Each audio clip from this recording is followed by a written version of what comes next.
नमस्कार दर्शकबिन, अपने सबके बहुत बहुत स्वागत है आज कार्यक्रम में। कार्यक्रम अपने सब देख रहा छी जे चुनाव विशेष खा हम छी वीरेंद्र कुमार। तहिना अपने सब एन स्टार टेलीविजन अखन देख रहा छी। तहिना आज कार्यक्रम में हमरा सबक जे अतिथि छै जे सर्लाही जिला ख के 5 दल गठबंधन के उम्मीदवार जे चर्चा परिचर्चा में विगत से छै अहाँ के फकीरा महतो जी। फकीरा महतो जी, अपने के बहुत बहुत स्वागत है इस कार्यक्रम में। धन्यवाद जी। खास कर विगत में जे नेपाली कांग्रेस के विभेद कर उनका संगे घोषणा पत्र मुद्दा नहीं मिले छे, लेकिन अखन अपने चुनाव देने छे। खास कर 5 दलीय गठबंधन के उम्मीदवार छी अखन क्षेत्र नंबर सर्लाही के आगे 4 ख के छी। उनका संगे कोना गठबंधन केने छी, आधार की छी? जनता सब कहे छी एकरा सब के गठबंधन नहीं छी, ठगबंधन छै से कहे छी। देखो वही व्यक्ति के लिए ठगबंधन है जिनका वही व्यक्ति के सुख सुविधा न मिल रही, अवसर न मिल रहे, वही लोग सब ठगबंधन तो कहबे करते हैं। मगर देश के सुखी सुख नेपाल के 3 करोड़ जनता के सुखी समृद्धि बनावे के लिए, जनता के आगाड़ी बढ़ावे के लिए अपने के हर व्यक्ति के पहचान, हर व्यक्ति के अपन आकांक्षा, हर व्यक्ति के बाल बच्चा के पढ़ाई शिक्षा के व्यवस्था, स्वास्थ्य के व्यवस्था, सड़क के व्यवस्था, अपने के कृषि विद्युतीकरण के व्यवस्था करे के लिए अपने के 5 दलीय गठबंधन के पवित्र गठबंधन बनल। ई गठबंधन ही अपने के 5 वर्ष स्थायित्व सरकार बनते और स्थायित्व सरकार प्रदेश सरकार भी बनते, केंद्र में भी सरकार बनते। ये अपने ढुकर हो जे सर्लाही जिला के क्षेत्र नंबर ख से कर जीत कर जेबे तो की कार्य सब अपने करते? अब यहाँ के आदरणीय जन समुदायवासी, माता पिता, दाजू भाई, दीदी बहनी से हम हार्दिक अनुरोध करेला चाहे छी कि हमरा ऐसे व्यक्ति के हम संघर्षशील छी। राजनीतिक में हम जब से राजनीति शुरुआत कैली पटक अब जैसे में 70 साल में चुनाव लड़ल छी, ओकरा बाद में 74 साल में भी चुनाव लड़ली, ओमे भी बढ़िया रिजल्ट आयल रहे। ओइमे हमरा आदरणीय हमर शिव पूजन राय यादव जी के पासपोर्ट कांड वाला मुद्दा लागल है। वही मुद्दा के चलते उनका लास्ट अवस्था में आके उन मुद्दा उम्मीदवारी कैंसिल भेला के चलते, वही मुद्दा के धारा में पड़ला के चलते हम वही जगह पर प्रत्याशी बनली। मतलब हम वो टीम में जीत सुनिश्चित रहे। ये हम अपने के जानकारी अपने के संचार माध्यम से जानकारी देवेला चाहिए। आदरणीय जन समुदायवासी के साथ साथ अपने के 79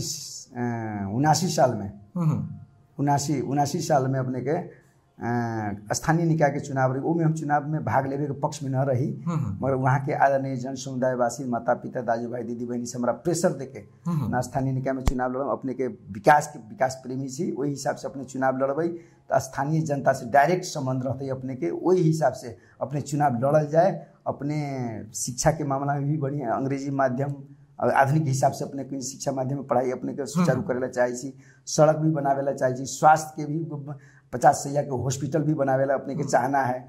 अपने को वही हिसाब से सिंचाई, कृषि विद्युतीकरण प्रत्येक खेत में 12 मास 24 घंटा खेत में पानी होके चाहिए। कृषि प्रधान देश भेला के चलते यहाँ के किसान सब बहुत पिछड़ रहे। अपने समय पर अपने के मल खाद न मिले, समय पर उनका पानी के व्यवस्थापन न हो सिंचाई के लिए। एक के चलते जनता सके आकांक्षा भेला के चलते हम स्थानीय निकाय में चुनाव लड़ली। चुनाव में भी हम जीत हमारे सुनिश्चित रहे। वहाँ अपने के स्थानीय लोग, हमारे कुछ विपक्षी लोग सब अपने के बूथ कब्जा करके 3 बजे तक अपने के स्थगित रहे चुनाव। ओकरा बाद में अपने के स्थानीय प्रशासन, अब केंद्र से प्रशासन कलेक्शन करके अपने के बूथ कब्जा करके अपने के पराजित कल गया। मगर वही अवस्था में भी हमारे सर्टिफिकेट करी एक प्रकार से कहबे तो जीत हमारे सुनिश्चित रहे। सारा जनता के इस चीज अवगत है, पूरे सर्लाही जिला के आदरणीय जन समुदायवासी सबके भी अवगत है कि फकीरा के जबरदस्ती चुनाव हरायल गए, सर्टिफिकेट उनकर छीनल गए। इस आदरणीय जन समुदायवासी के पूरे के जानकारी है। जी फकीरा महतो जी, अपने के जो खास कर सर्लाही जिला की बात करी तो अत के शिक्षा के अवस्था एकदम मतलब दयनीय देखल गई है। अब यही जगह पर अपने के पहाड़ के हिसाब में अपने के तराई के भूभाग में, तराई के भूभाग में भीतरी मधेश के भूभाग में अपने के शिक्षा के अवस्था बहुत कमजोर है। आइयो हमारा समाज के आदरणीय जन समुदायवासी के बाल बच्चा के पढ़ाई लिखाई के संबंध में अपने के पहाड़ तरफ, मतलब अपने के पहाड़ तरफ कब जहाँ शिक्षित जगह है, जैसे में बरहतवा, अपने के जैसे में मलंगमा, जैसे में अपने के लालबंदी, जैसे में अपने के चौपुर, जैसे में काठमांडू, पोखरा, सब जगह पर अपने के अपना बाल बच्चा के अंग्रेजी माध्यम में शिक्षा अच्छा हो, वही हिसाब से अपन 2 पैसा तीर के लगानी करके वहाँ पढ़ब। मगर जो उ चीज़ अपने के वहाँ जो हमारे आदरणीय जन समुदायवासी के बाल बच्चा के जो 2 पैसा लगानी करे उ चीज़ यही जगह पर स्थानीय जगह पर हम शिक्षा के स्तर के ओहि जगह पर शिक्षा के व्यवस्थापन बढ़िया से कर सकै छी, टीचर व्यवस्थापन कर सकै छी, तो अच्छा टीचर हम अपने के क्वालिफाइड टीचर हम दे सकै छी।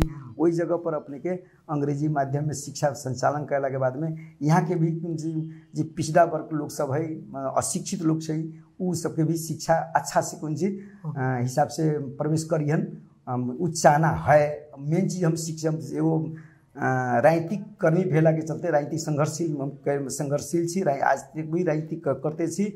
वही हिसाब से अपने के शिक्षा के मैटर में सबसे बेसी हमारे फोकस है कि अंग्रेजी माध्यम में अच्छा पढ़ाई होते तो विद्यार्थी के अवस्था अच्छा होते, वो ज्ञान अपने के प्राविधिक ज्ञान अपने के करते और वही समाज के विकास करते। वही हिसाब से हमने सब शिक्षा पे बेसी हमारे जोर है। दोसर में अपने के हमारे कृषि प्रधान देश है, कृषि प्रधान देश भेला के चलते हमारा समाज के तराई के भूभाग में जतेक हमारे आदरणीय जनसमुदायवासी किसान दाजू भाई दीदी बहनी छत, उनका खेत में पानी न है, समय पर खाद न है, अपने मल खाद बीज बीजन न मिलने के चलते यही में समाज में पिछड़ल है। एक ही चलते हमारे मेन फोकस अपने के सबसे पहले हम जीतला के बाद में अगर जनता हमारे आदरणीय जनसमुदायवासी भारी मत से जीतन तो हम अपने के यही क्षेत्र के 4 के ख क्षेत्र में आदरणीय जनसमुदायवासी के 12 मास 24 घंटा खेत में पानी के व्यवस्थापन करे के ये प्रतिबद्धता हम जनावेला चाहिए। एक प्रथम। दोसर मैटर में अपने के शिक्षा पर प्रत्येक स्कूल में अपने के स्थानीय निकाय के गाँव पालिका नगर पालिका के मेयर उप मेयर वहाँ के वार्डाध्यक्ष जी से समन्वय करके हम वही जगह पर स्कूल के अच्छा से पढ़ाई लिखाई अच्छा से होए, हमारे समाज के बाल बच्चा फ्री में। अब ऐसे तो नेपाल सरकार अपने के फ्री में निःशुल्क अपने के पढ़ाई दै छै, निःशुल्क किताब भी दै छै, लेकिन जो हमारे आदरणीय गुरु वर्ग छथुन टीचर शिक्षक वर्ग उस समय पर कुछ उनका टीचर जहाँ मिले के चाहिए 10 गो टीचर वहाँ पर अपने के 2 गो टीचर रहे, जहाँ 1 गो टीचर रहे वही जगह पर पढ़ाई तो होबे न करते। यही के चलते पर्याप्त मात्रा में शिक्षा स्कूल में अपने के शिक्षा भेला के टीचर भेला के चलते मात्र पढ़ाई अच्छा से हो सके। ये चीज़ गाँव पालिका के अध्यक्ष नगर पालिका के मेयर वार्ड संबंधित वार्ड के वार्डाध्यक्ष स्कूल जो वार्ड में पड़े वही के हम उन लोग से समन्वय करके टीचर के व्यवस्थापन करे के हम समन्वय करके आगे बढ़म, ये हमें वो प्रतिबद्धता जनावेला चाहिए। साथ साथ दोसर में स्वास्थ्य के मामला हेल्थ इज वेल्थ कहे छै, यही 4 के ख में अपने के हॉस्पिटल नहीं है। कम से कम यही क्षेत्र में 20 सेंटर में रोड कालो पत्रे रोड के साइड में अपने कम से कम 50 शैया को हॉस्पिटल बन जते तो आदरणीय हमारे जनसमुदायवासी जो 60-70 लाख यहाँ के 60-70 हजार जनता जो है ख के वही ख के जनता के अपने के न काठमांडू जाके पड़ते, न पोखरा जाके पड़ते, न बीरगंज जाके पड़ते, न भरतपुर जाके पड़ते। यही जगह पर अपने के हर किस्म के अपने के स्पेशलिस्ट डॉक्टर सब रखबै, एमडी डॉक्टर सब एमडी डॉक्टर सब रखबै तो उनका आदरणीय जनसमुदायवासी हमारे दाजू भाई दीदी बहनी सके अच्छा होते। और उन लोग सब भी अपने के जैसे में एगो एम्बुलेंस के 11,000 15,000 20,000 तीर के अपने काठमांडू जाके पड़े छै, बीरगंज जाके पड़े छै, भरतपुर जाके पड़े छै, वो चीज़ तो पैसा तो बचत होते। यही हिसाब से हमसे मेन फोकस स्वास्थ्य के मामला में अपने के हॉस्पिटल एगो केंद्र सरकार से अनुरोध करके प्रदेश सरकार से अनुरोध करके समन्वय करके अपने के 20 सेंटर पर अपने के स्वास्थ्य के अपने के स्पेशलिस्ट डॉक्टर सब एगो हॉस्पिटल नया तैयारी करके स्पेशलिस्ट डॉक्टर रख के सबके इलाज कराई, हमारे एगो दोसर प्रतिबद्धता है। तेसर में अपने के सड़क से अधूरा सड़क सब है ओकरा सब सड़क सके प्रदेश सरकार के जे हमारे सुख सुविधा राज्य से जैसे भी कुछ सुख सुविधा के बजट मिलते वो बजट हमारे यही 5 दलीय गठबंधन के जे हमारा गठबंधन के लोग सब नेतागण कार्यकर्तागण जे हमारे आदरणीय जन समुदायवासी जे मत अमूल्य मत अपन मतदान हमारा दिहन वही लोग सके।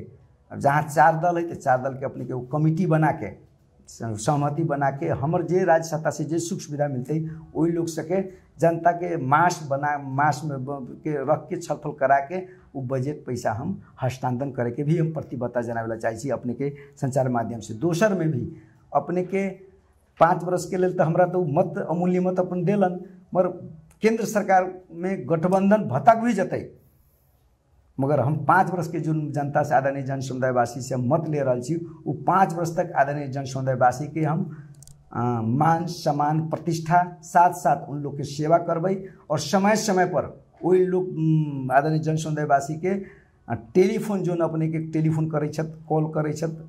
बहुत नेतागण हमारे आदरणीय नेतागण लोग सब टेलीफोन गत विगत में न उठैले छथि। उ गुनासो भी बहुत ज़्यादा आ रहा है। टेलीफोन नेता जीत जाइ छै टेलीफोन न उठबै छै, न बात करै छै, न भेंट करे अबै छै हमरा से।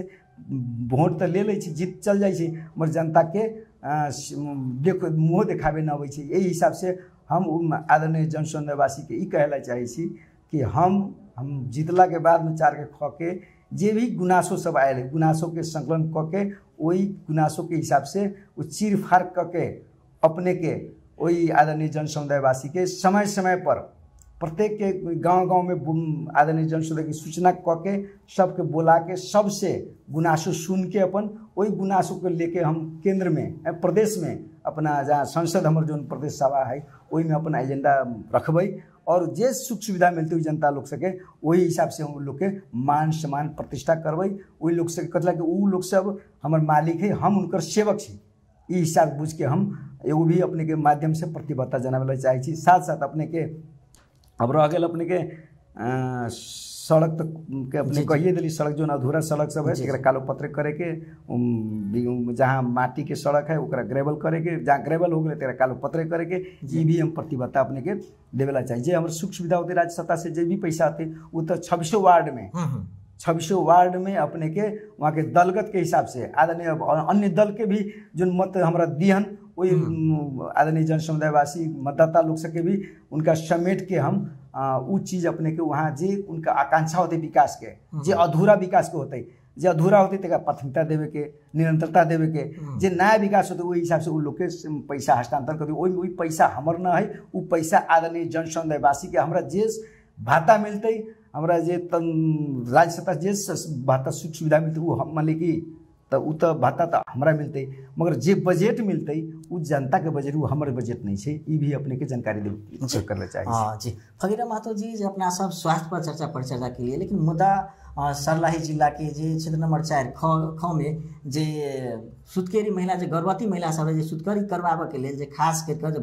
बर्थिंग सेंटर के सही अपने के प्रत्येक अब बहुत जगह पर अपने के गांव पालिका नगर पालिका में कहीं एक जगह पर कहीं 2 जगह पर बर्थिंग सेंटर। हम सबके चाहना ये है कि कम से कम 2-3 वार्ड मिला के एगो बर्थिंग सेंटर कम से कम नजदीक में पड़ते उस जगह बर्थिंग सेंटर कर दिला के बाद में आदरणीय में दीदी बहनी दीदी सके कुछ केरी के संबंध में अच्छा कठिनाई जो हो जो बाहर ले आके पड़े वो चीज़ नजदीके वही गाँव पालिका में वही नगर पालिका में बर्थिंग सेंटर प्रत्येक वार्ड में हो जाते तो बहुत अच्छा होते हमारा आदरणीय दीदी बहनी सबके लेल और हमारे समाज के लिए भी बढ़िया होते ये कहला चाहिए।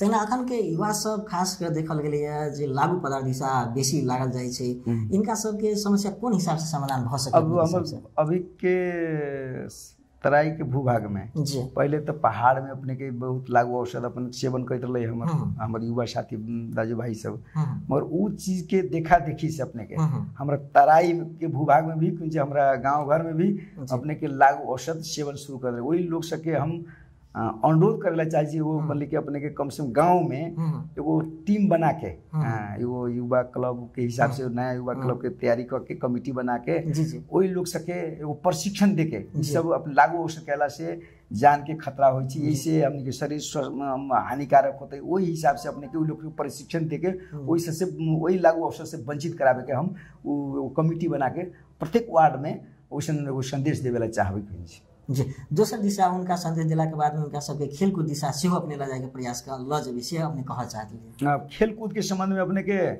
अब युवा साथी सके तो वास्तव में प्रत्येक गांव पालिका नगर पालिका वार्ड में अपने के कम से कम एगो स्टेडियम प्रत्येक अब जिसमें यही बलरा नगर पालिका में एगो बीच सेंटर पर कम से कम युवा साथी सके लेल खेलकूद के लेल एगो स्टेडियम बन जीती तो अच्छा होती। ये भी हमारे चाहना है, मगर कतेक तक सक्सेस हो बजट जे उपलब्ध हो वही अनुसार हम कर सके छी। राष्ट्रीय गवर्नमेंट के बजट लाला के बाद में तो कहीं ना कहीं तो बढ़िया विकास हो सके छी, मगर यही जगह पर अपने के युवा सके भी खेलकूद के एगो अपने के स्टेडियम बल्ला नगर पालिका के भीतर में एगो स्टेडियम बनाई, गोरिता नगर पालिका के अंतर्गत में भी एगो स्टेडियम बनाई। सोच तो है मगर कते तक सक्सेस हो अंतिम अवस्था में 5 वर्ष में वो चीज़ अब समय बताए अपने के कुछ जी हम सब ग्राउंड रिपोर्ट में छलिए तो अपने के खास करके एक विजनरी के नेता के रूप में मानल जाए छे, युवा के नेता मानल जाए छे, जुझारू मानल गेल छे अपने के। लेकिन खास करके जे अपने के अखुनका जे नया अपडेट एजेंडा कथी छे जे अपने के मत देती जनता सब खास करके अब नया जब हमरा मत देवे के मेन अपने के हम तीन पटक राजनीतिक में संघर्ष करते छी। राजनीतिक से हम विचलित न भेल छी और विचलित होनाई भी नहीं। राजनीतिक हम जीव छी, हम अवसरवादी न छी, हम चोर फटा न छी, डाका न छी। हमर तो बैकग्राउंड भी छी आदरणीय जन समुदायवासी हमरा वरीपरी जाके बुझ के वहाँ के जनता से बुझ भी सकै छी हमर अच्छा हम छी। तो हमरा आदरणीय जन समुदायवासी से हम हार्दिक अनुरोध करे छी, विनती करे छी कि हमरा मत दू। अगर हम चोर फटा डाका छी तो हमरा मत न दू। प्रश्न इजे अपने के संचार माध्यम से जानकारी करे लगे चाहिए। अपने जे सबसे पहले जे अपने जीत का एबे तो सबसे पहले काज कौन काज के प्राथमिकता देबे? अब हम जीत के आला के बाद में हमरा जीत आदरणीय जन समुदायवासी या तो अपने के व्यापक रूप से चर्चा से अपने जीते के 100% संभावना है। दाजू दीदी बहनी से हम अगर उन लोग से अपन अमूल्य मत मतदाता से प्रार्थना करे छी, अनमूल्य मत हमरा दे के भारी मत से जीते हन। सबसे पहले तो जीतला के बाद में सबके घरे घरे जो हिसाब से आई हम मत मांग रहा छी, घर घर में जाके मत मांग रहा छी, वही हिसाब से सब लोग से अपन दर्शन भेंट करी। दूसरा बाद में अपने के वही जनता के अपने के 5 वर्ष के लेल जब मतलब प्रदेश से आई घर तरफ अपना क्षेत्र तब छिरी तो प्रत्येक लोग सके सूचना क के प्रत्येक गांव में प्रत्येक वार्ड में जाके उन लोग से एगो मास बैठा के उन लोग के जन गुनासो सुन के वही क्रम के हिसाब के अपने के वही एजेंडा हम अपना प्रदेश में करम। और जनता लोग सके हम 24 घंटा टेलीफोन हम अपन उठाएं। वही जो व्यक्ति हमरा मत दियन उनका सबसे पहले इस क्षेत्र अशांति क्षेत्र है, इस क्षेत्र के हम शांति बनाएं। ये भी एगो हम प्रतिबद्धता अपने के संचार माध्यम से हम आदरणीय जन समुदायवासी के हम जानकारी देवेला चाहे छी कि अपने इस क्षेत्र अशांति है। ये अपने के हर हमेशा एक दोसर के फंसावे के काम हो, अपने के मुद्दा मामला में फंसावे काम हो, जान मारने मुद्दा फंसावे हो। ये पटक पटक अपने के रामनगर गाँव पालिका में भी घटना भेल है, सिसौट में घटना भेल है। अपने के जहाँ तहाँ देखी क्षेत्र में अशांति है और अपने के 1, 2, 3 में तो कुछ नहीं शांति क्षेत्र है, मगर 4 के ख में तो ज़्यादा शांति है। ये के चलते इस क्षेत्र के मेन मुख्य उद्देश्य हमारे एजेंडा की शांति बनाई। 5 वर्ष कम से कम शांति होए, शांति हिसाब से जनता रहे, शांति जहाँ मिली तहें अपने के विकास हो, वही सब चीज़ भी अपने के मान सम्मान इज्जत प्रतिष्ठा हो मिली है। जहाँ अशांति है उठी कुछ न मिली है। जनता आक्रोश में रही, जनता के हर हमेशा कुछ एक दूसरे के द्वंद्व के हिसाब से रही, एक दूसरे के फंसावे के हिसाब में रही। एक चलते क्षेत्र हम शांति बनावे चाहिए। जी संपूर्ण दर्शक सब जे अपने के एम स्टार टेलीविजन से कार्यक्रम चुनावी बहस जे देख रहा छी, इनका सब की संदेश देवा चाहे अंत में अपने? अब अपने के टेलीविजन के मार्फत हम आदरणीय जन समुदायवासी की जानकारी देवेला चाहिए कि हमरा भारी मत से जीताला के बाद में यहाँ के जनता के 24 घंटा किसान से एकदम पहले कह दी खेती पाती किसान 24 घंटा 12 मास पानी के व्यवस्थापन, मल खाद के व्यवस्थापन करम, जे सिंचाई के व्यवस्थापन तो कृषि विद्युतकरण हिसाब से करम। दोसर में अपने के सड़क जो अधूरा से करम। तेसर में अपने के स्वास्थ्य मानव कहिए दिली है। अब और जनता के सबसे पहले मान सम्मान प्रतिष्ठा इज्जत हम देव। 24 घंटा उनका टेलीफोन रिसीव करम। टेलीफोन न भेल तो अपने कॉल भी बैक हम करे छी। हमर गत विगत के इतिहास भी हम अपने के आदरणीय जन समुदायवासी पता लगा सकै छथि, हमर बैक हिस्ट्री पता लगा सकै छथि। दोसर में जनता के जे हमर सुख सुविधा मिलती जनता के बीच में हम रखम। वही में कमिटी वहीं के लोग के कमिटी बना के वही लोग से अपन काम धंधा वहाँ के विकास करें, निर्माण करें। ये हम अपने के प्रत्यक्ष रूप से पारदर्शी रूप से हम काम करे वाला छी। और पारदर्शी नहीं पारदर्शी रूप से काम करे वाला छी। अपने के टेलीविजन माध्यम से अपने के जानकारी करे ला चाहिए। जी एम स्टार टेलीविजन के लिए जे अपने समय दिलिए के लिए बहुत बहुत धन्यवाद। आज कार्यक्रम संग अपने संगे विदा हो। व्यस्त नमस्कार।